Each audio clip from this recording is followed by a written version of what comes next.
We've done a lot of new and exciting programming in the last year, and we're thrilled to highlight some of that.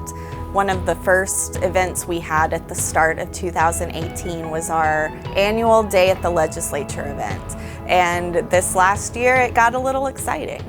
We have a real problem here at the Capitol. We focus on things that actually don't make Oklahoma better. On Monday, more than 40 religious leaders stormed Representative Chuck Strom's office, demanding to know why certain faiths not being accounted for. So we need to have a A confrontation more than a year in the making. A state representative nominated a Muslim imam to be chaplain for the day. That request was denied. Representative Strom later saying only religious leaders from the representative's own congregation can be nominated. Currently, there are no Jewish or Muslim members of the House. I will be issuing a press release a little bit later this week. Well, here it is. Representative Strom saying the House of Representatives will transition its chaplain program, effective immediately, to a model similar to that used by Congress.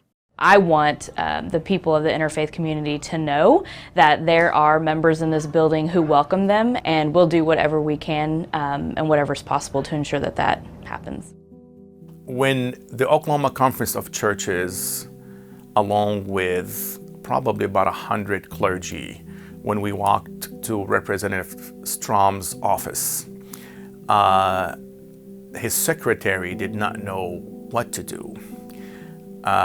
We were told that he's busy on the phone, but we're smarter than that. We knew he actually was barricading himself inside his office after his secretary informed him there's about 100 clergy out there. We were not scary. We just wanted to talk to him and get a clarification. When he eventually came out, he wanted to talk to only Reverend Shannon Flake and close the door, but Reverend Shannon actually pulled me in, says, "Come on in." I shied away a little bit, but I walked in, and here I am face to face with a man that I've been calling for an entire year, emailing and leaving messages and putting social media posts. Here I am with a man who denied my basic religious and civic rights of being a clergy for a day. And as he was talking, he promised us that he will make things right. And I asked him twice, why did he deny my application to be clergy for a day? And he promised that he would clarify everything the second day, which he did not, as we know.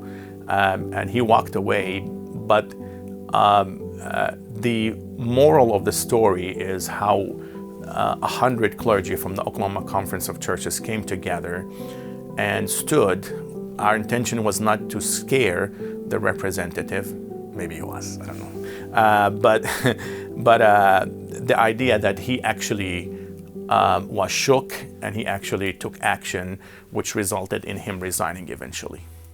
It's always our honor and pleasure to stand alongside our interfaith partners and those in the interfaith community here in the state of Oklahoma. In Oklahoma, we are tight-knit. We are a tight-knit group of interfaith leaders because we have to be.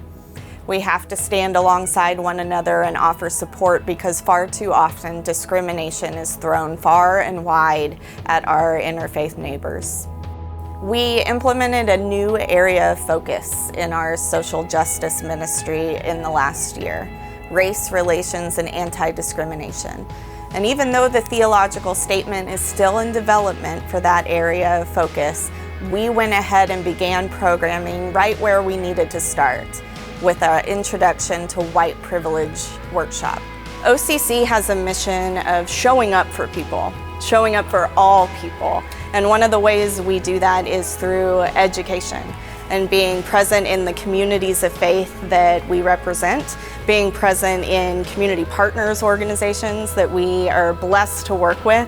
And we do that through conversation, through presence, through action, through justice work, and partnering with one another arm in arm to serve our neighbors. We were just really grateful to be here tonight. Anytime 100 people voluntarily show up in a room to talk about race, it's gratifying because it is a hard topic to talk about, and we don't have to do it, but if we want stronger communities, better understanding, better sense of how all of these systems work, we have to do the work. So I'm just really grateful people took their time tonight to come out and join us.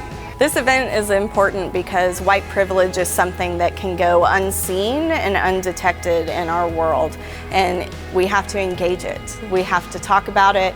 We have to be present with it in order to address it and to be the most effective and loving neighbors to all of God's people. My name is Adam Soltani, and I am the chair of the Religions United Committee for the Oklahoma Conference of Churches. And when I think about the Religions United Committee, I think about a committee, a group of people that has really laid the foundation for interfaith dialogue and interfaith work in the state of Oklahoma. And one of our groundbreaking and milestone programs has been the Interfaith Youth Tour, which has seen young people from across the state of Oklahoma in numbers of 300 and 400 each year visit different houses of worship that provide them with new and different perspectives on faith in the state of Oklahoma. Today is the 11th annual Interfaith Youth Tour. For our Interfaith Youth Tour, we gather together youth grades 7 through 12, and we take them to tour 3 houses of worship from 3 different faith traditions. And we do this to encourage dialogue, to encourage youth of different faiths to be in conversation with one another, and to open the lines of communication across religious lines, because we all are one another's neighbors. Our mission is to connect, to motivate, and to empower people, both individually and the faith communities, to address issues of faith, emotional and spiritual care, and also social justice. We have spent this year in a period of transition, and that's an exciting time for an organization. We get to dream and imagine and vision for where OCC is going next. And so we're very excited that you are here with us for the journey and contributing to those decisions, because more than anything, this is about you, the community we serve. And there's more to come. So stay with us as we move forward into the next year. The bulk of our ministry is funded by individual givers. So we really count on each and every one of you and your giving to help us engage in this life-changing ministry in our state.